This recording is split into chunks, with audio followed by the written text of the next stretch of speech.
Full excitement తోటి మస్తు ready అయి వెళ్ళిన. ఏడికని అనుకుంటున్నారా? వార్ 2 సినిమాకి. అసలు హృతిక్ రోషన్, ఎన్టీఆర్ లాంటి ఇద్దరు స్టార్స్ ఒకే స్క్రీన్ మీద డ్యాన్స్ వేస్తే చూడాలని ఎంత ఆశగా వెళ్ళినామో తెలుసా. సినిమా మాత్రం ఎక్స్పెక్టేషన్స్ అయితే ఫుల్ ఉండే. అండ్ లండన్లో రిలీజ్ ఈవెంట్లు, కట్అవుట్లు, పాలాభిషేకాలు అయితే మస్తు జరిగినాయి. కానీ సినిమా ఎట్లుందో మాత్రం చూసేదాకా అర్థం కాదు. అందుకే మా గ్యాంగ్ మొత్తం గ్రీనీ చోడియన్లో టికెట్లు బుక్ చేసుకొని పోయినాం అనమాట. హృతిక్ రోషన్, ఎన్టీఆర్ ఎంట్రీ సీన్ అయితే ఇచ్చి పడేసింది.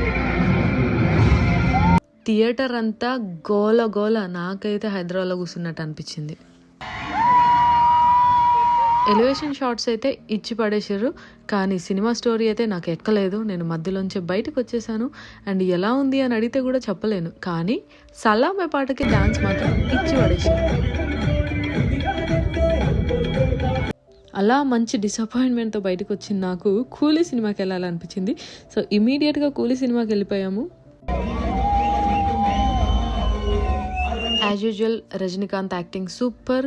సినిమాలో నాగార్జున విలన్గా నాకు మంచిగా అనిపించిండు. సో నాగార్జునకి విలన్ క్యారెక్టర్స్ కూడా సూట్ అవుతాయి అన్నమాట. కానీ ఒక్కటి అర్థం కాలేదు భయ్య, సినిమాలో ఉపేంద్ర ఎందుకు వచ్చాడు, ఆమిర్ ఖాన్ ఎందుకున్నాడు, అసలు ఏం జరుగుతుందో ఏం అర్థం కాలేదు. మొత్తానికి 2 పెద్ద కళాఖండాలే. నేనైతే 5 out of 10 ఇస్తా. ఇట్స్ ఓకే, మీకు నచ్చుతుండొచ్చు. చూసి ఏ సినిమా నచ్చిందో నాకు కామెంట్ చేయండి.